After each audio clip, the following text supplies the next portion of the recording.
Señor, nuestro Dios es poderoso, poderoso, y creemos que Él se está manifestando en este tiempo. Creemos que no hemos visto ni tan solo el comienzo, pero creemos que veremos grandes cosas, Deseo que me acompañen a Primera de Reyes 19, 8 al 18. Vamos a leer la palabra.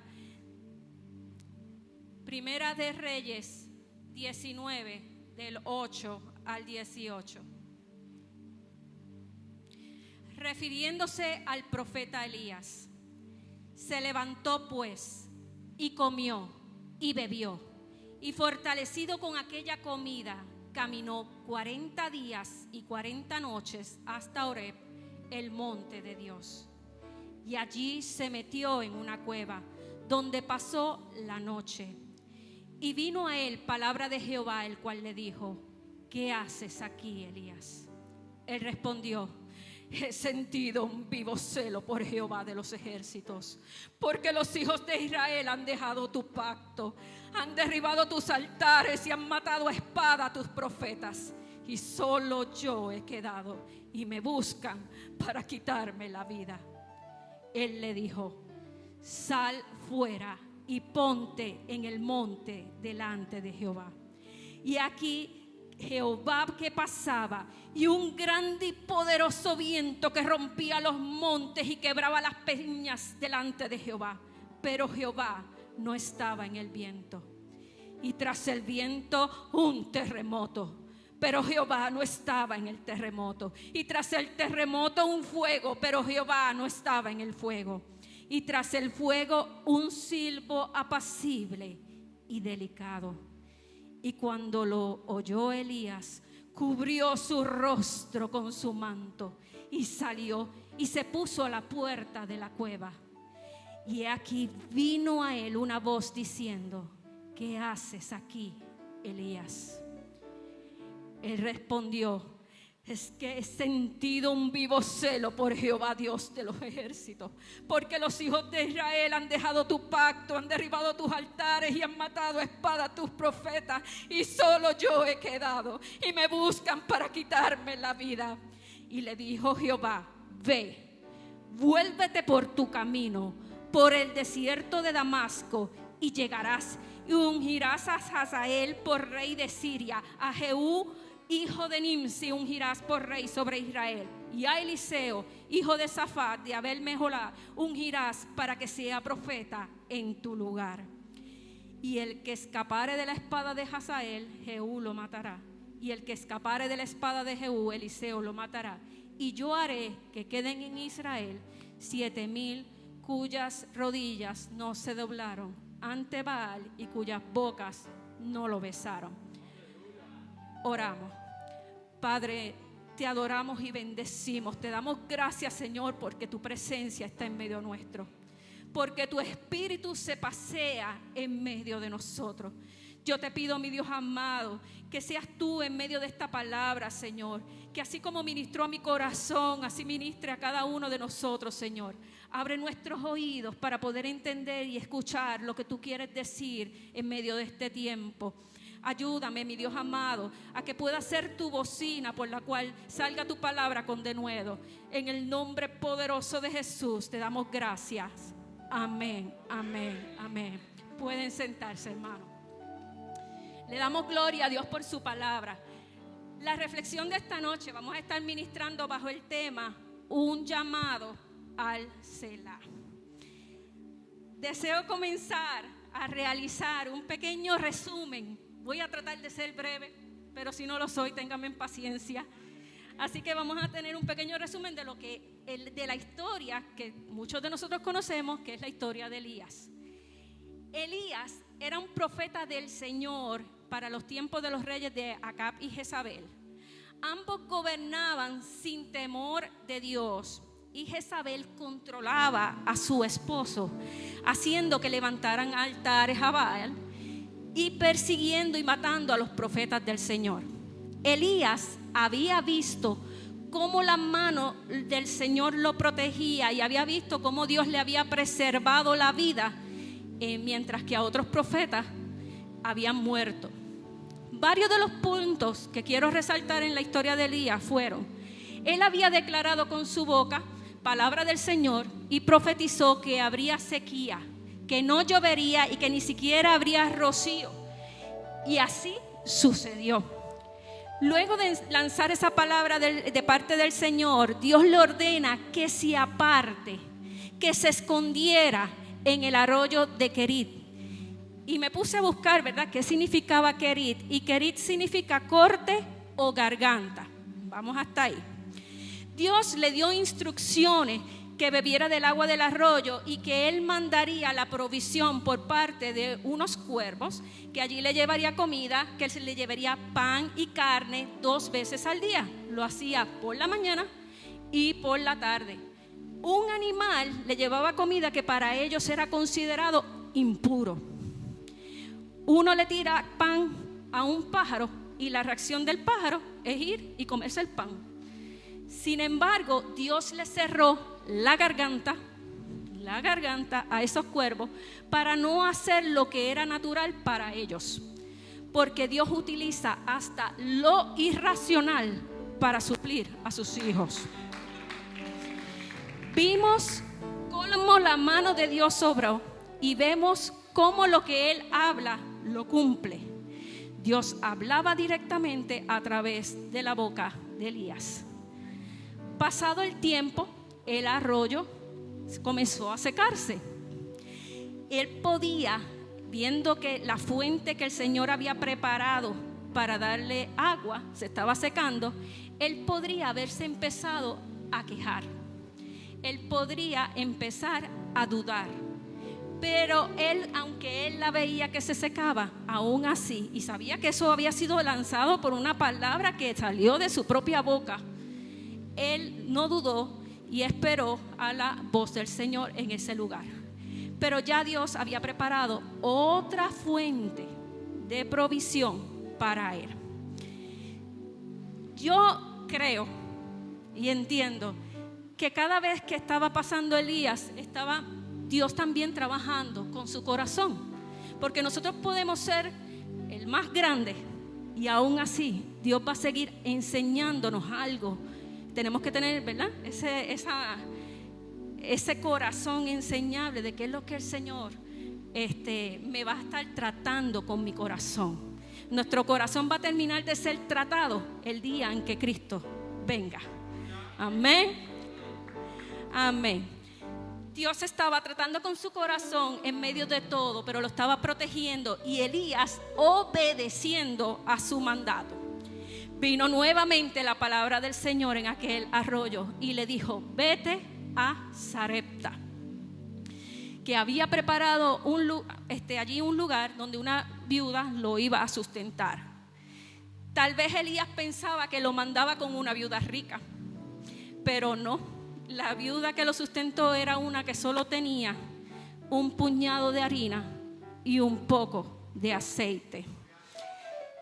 Sarepta significa lugar de refinación, de refinamiento, donde se refina el oro para preparar joyas. Un lugar donde él estaba siendo refinado como el oro y la plata. Aunque ella, la viuda, pensaba que la harina y el aceite se acabaría, el profeta le dice: prepárame y vas a ver cómo la harina y el aceite no se va a escasear hasta que llueva. Y ella aún así, ella creyó, le preparó, tomó la decisión de hacer como el profeta le había pedido. Pero a pesar de este milagro de provisión diaria, lo que a la viuda más le sorprendió, que la hizo decir: ahora conozco que tú eres varón de Dios y que la palabra de Jehová es verdad, fue cuando su hijo murió. Y Elías oró al Señor, llevó a ese niño al aposento, oró al Señor, y Dios le devolvió al hijo a la viuda, y el muchacho vivió. No tan solo se queda la historia ahí. Elías le hace también un reto. Llegó un momento en que tuvo que enfrentarse a los profetas de Baal. lanzó un reto a esos profetas y le dijo: prepárense en un altar, pongan el sacrificio sobre el altar y vamos a ver, ustedes oren a sus dioses, a ver si esos dioses mandan fuego, que yo haré lo propio. Ustedes escojan primero. Y así fue. Cuando llega el momento al profeta Elías de preparar su sacrificio, le dice: pues vamos, él preparó el altar, prepara el holocausto y viene y dice: hagan unos surcos y llénenlos de agua. No una, no dos, no tres, no cuatro. Y eso nos hace ver que estaba como que haciendo la imposibilidad de que un fuego se encendiera allí. ¿Y qué pasó? Él oró, clamó y Dios hizo descender fuego sobre ese altar. Aleluya, aleluya. Elías, ahí pues, ¿verdad? Acaba con los profetas de Baal. Y él vio cómo también, ¿verdad? Lo próximo es que vio cómo terminó la sequía. Cuando él se inclinó sobre sus rodillas y oró a Dios. Vemos la vida de Elías, hay algo en común. Siempre estaba orando. Él oró a Dios y él le decía al siervo: sube y dime si hay una nube. No una, no dos, no tres, sino 7 veces. Hasta que el siervo le dice: veo una nube tan pequeña como la palma de mi mano. Y fue suficiente para él saber de que vendría lluvia torrencial. Aleluya, viene lluvia torrencial. Santo eres el Señor, santo eres. Otros profetas en la Biblia, como por ejemplo Ezequiel, cuando Dios le ordenaba una palabra, decía: profetiza al Espíritu, profetiza, hijo de hombre, y di al Espíritu: así ha dicho el Señor. Sin embargo, cuando vemos a Elías profetizando, Elías clamaba, oraba al Señor, Dios escuchaba la oración de Elías y hablaba directamente a través de su boca. Es poderoso Dios. Acab, el rey Acab, entonces le cuenta a Jezabel lo que estaba haciendo el profeta Elías y dice: este nos acabó los profetas, está como... Y entonces la Jezabel envía un mensaje a Elías para intimidarlo y decirle que lo mataría.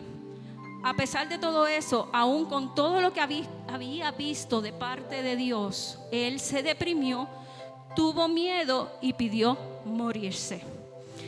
Dios al día, ¿verdad?, lo llevó debajo de un enebro y él cogió y se acostó debajo del enebro, deseando morirse. Y Dios envió un ángel al enebro que lo tocó, lo alimentó y le dijo: levántate y come, porque muy largo es el camino para ti. No se lo dijo una ocasión, sino se lo dijo 2 veces.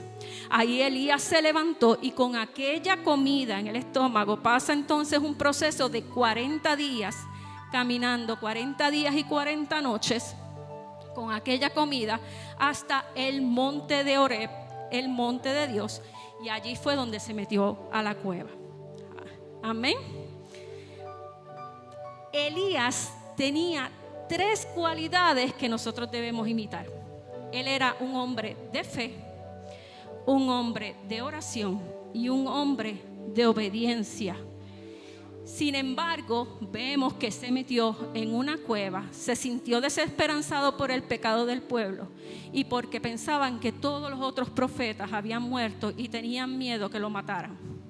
Pero allí, en aquella cueva, en aquella pausa, Dios le dijo: ¿qué haces aquí, Elías? Dios no quería a Elías en la cueva, lo quería en el monte. En el versículo 11, Dios dice: sal fuera y ponte en el monte delante de Jehová. Dios no te quiere en la cueva, Dios te quiere en el monte.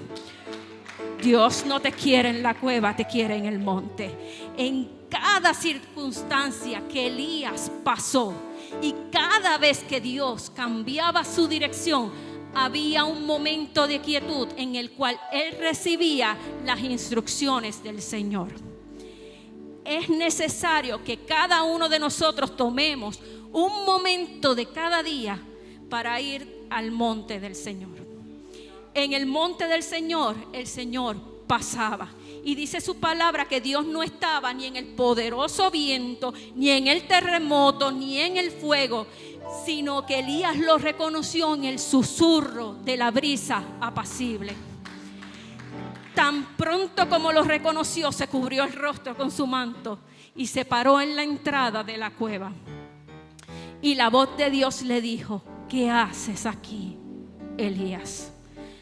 Cuando Dios quiere llevarnos a un cambio de dirección o de estación o de profundidad, Dios no grita, Dios susurra. Hay un término en la palabra de Dios que se encuentra 74 veces en la Biblia y es la palabra Selah. 71 veces en los Salmos y 3 veces en el libro de Habacuc. Se utilizaba en los Salmos como un tiempo para reflexionar. Era un interludio musical donde se callaban las voces y se pensaba en lo que Dios ya había hecho. La palabra Selah es considerada como una pausa, un tiempo de descanso, un tiempo de espera, un tiempo para escuchar, para reflexionar en medio de la adoración. Esa pausa no solo era realizada en el ámbito musical, sino también es para nuestro tiempo. Por tal motivo es que podemos verlo 3 veces en el libro de Habacuc, porque en el libro de Habacuc no fue en un cántico, sino está en una oración. En el caso de Elías, él entró en una pausa en cada estación. Tuvo una pausa en el arroyo de Querit, tuvo una pausa en Sarepta, tuvo una pausa debajo del enebro, tuvo una pausa incluso en la cueva. Elías tenía su oído agudizado para escuchar el así dice el Señor. Aleluya. Tenemos que nosotros aquietarnos día a día para escuchar los susurros de Dios. Estamos viviendo en un tren de vida acelerado. Estamos viviendo en las redes sociales mucho tiempo. Pasamos hacia arriba, ¿verdad? En las redes sociales y estamos escuchando muchas cosas alrededor que a veces no nos hacen escuchar lo que Dios realmente quiere decir. Dios está llamándonos al Selah, realizar una pausa, un silencio para meditar en lo que pasó y prepararnos para lo que viene. Es momento de un Selah en nuestras vidas, callar todas las voces y distracción para poder escuchar. Esto incluye nuestra rutina diaria, trabajo, casa, trabajo, escuela, casa, escuela. Tenemos que llegar a un punto en que tenemos que tomar ese tiempo para sumergirnos en su presencia, para adentrarnos en el qué tú quieres, Señor, de mi vida. ¿Qué es lo que tú quieres, mi Dios amado, que yo haga? Dame las instrucciones, pero sobre todo pasar tiempo en tu presencia y deleitarme en ella. Debemos reflexionar si en nuestros tiempos de intimidad con Dios, más que glorificarle por lo maravilloso que ha sido, lo que hacemos es quejarnos. Un Selah puede ser un suspiro donde comiences a escuchar a Dios, y Elías lo encontró en el silbo apacible. Un Selah debe ser ejecutado en pausa de la aceleración que estamos viviendo y meditar en lo que hemos vivido, reconocerle su grandeza y prepararnos para lo que viene. Nos hace entender que toda gloria se debe a Él. Si nuestra mente no está preparada, eso va a afectar nuestra fe. Por ejemplo, es el caso de Zacarías y Elizabeth, los padres de Juan el Bautista. Él no creyó cuando el ángel lo visitó, creyó más en su situación actual de vejez, creía más en su vejez que a la palabra que venía de parte del Señor. ¿Y qué pasó con Zacarías? Se quedó mudo. Dios llevó a Zacarías a un tiempo de silencio, a un tiempo de espera, y trató con él hasta que nació su hijo y pudo declarar con su propia voz: Juan es su nombre. Si no hacemos la voluntad de Dios, aunque no la entendamos, Dios puede llevarnos Él mismo a un Selah. Y puede ser que nos metamos en una cueva, nos toque estar en una cama de un hospital o una situación que haga que volvamos al secreto y caer de rodillas ante su presencia. Hace que nos cubramos con su manto y en el susurro escuchemos su voz. ¿Qué haces aquí? ¿Qué haces aquí? Dios quiere que te detengas. Dios quiere hablarte. Búscalo a diario. Toma tu tiempo para estar con Él. Dedícale tiempo en el secreto. Hay que escuchar, pero también hay que obedecer lo que esté diciendo. Aleluya. El Selah de Dios produce dirección. Jonás entró en un periodo de Selah, de espera dentro del pez, y Dios le cambió su dirección para cumplir su propósito. Aunque Jonás no buscó ese Selah, Dios hizo que entrara en ese tiempo de pausa y espera. Y dentro de ese pez hubo un cambio de mentalidad y de corazón en Jonás.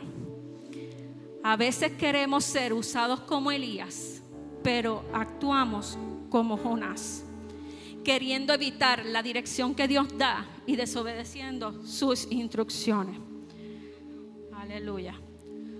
Un Selah de Dios produce respuesta a nuestros clamores.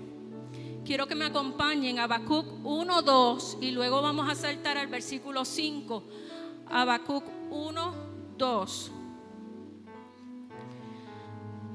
Dice: ¿hasta cuándo, oh Señor, pediré ayuda y no escucharás? Clamaré a ti violencia y no salvarás.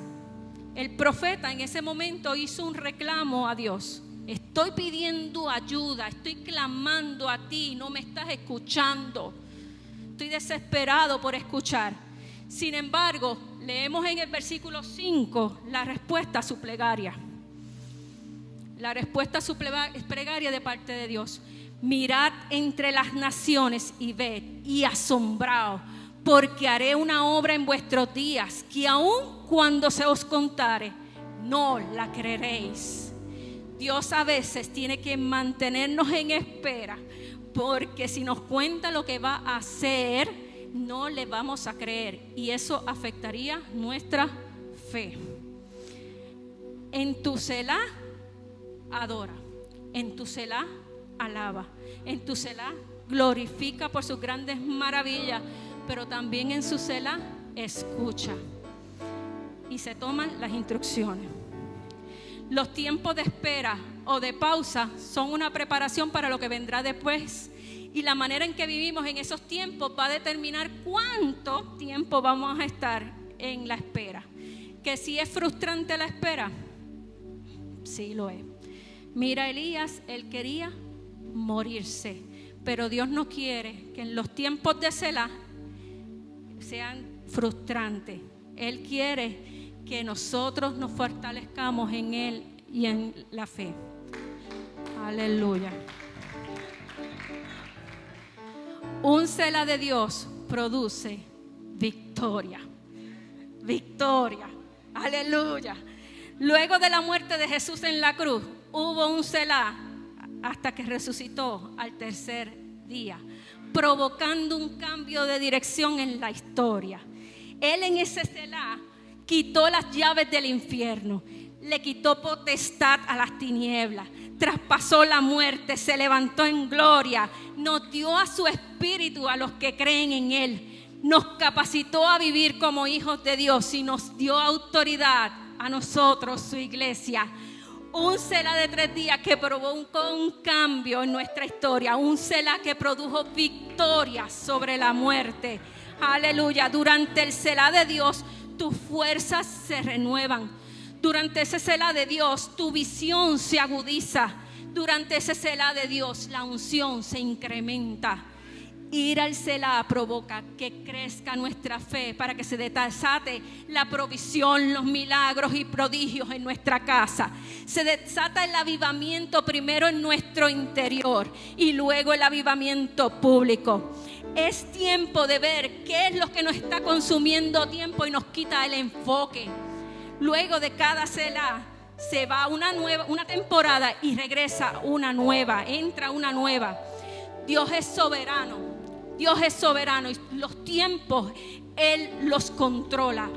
Él los controla. Él ha tenido el dominio desde el principio y sigue teniéndolo hasta ahora. Y aún en lo que no hemos visto todavía, ya Él lo tiene. Porque todo rango de tiempo Él lo gobierna. Él está llamándonos a un Selah cotidiano. Un tiempo para callar las voces que vociferan y escucharlo a Él. Jesús tomaba ese tiempo y cuando estaban hablando la hermana, Él iba a diario y dice la palabra que era frecuentemente.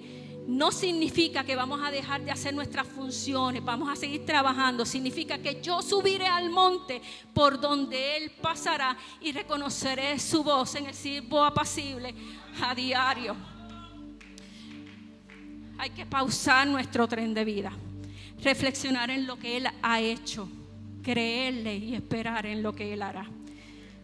Él trae nuevas instrucciones, nuevo enfoque y mayor aceleración en la próxima temporada. Imitemos a Elías a ser personas de fe, de oración y obediencia. Características que permiten la efectividad de nuestros ministerios. Aunque tuvo aflicciones, confió.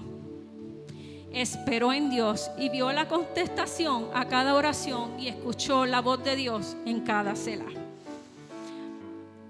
Hay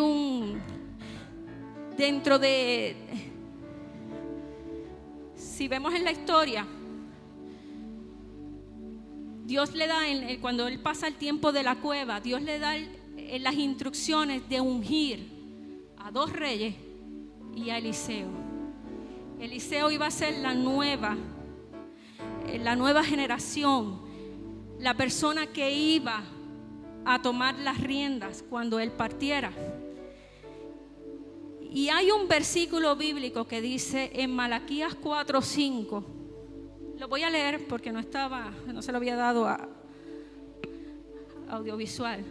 He aquí, yo os envío al profeta Elías, antes que venga el día de Jehová grande y terrible.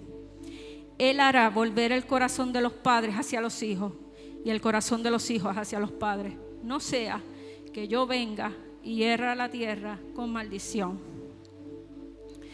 Dentro de todo, dentro de las instrucciones que recibió Elías en ese Selah de la cueva, una de las instrucciones era ungir a su próxima generación. Nuestra próxima generación.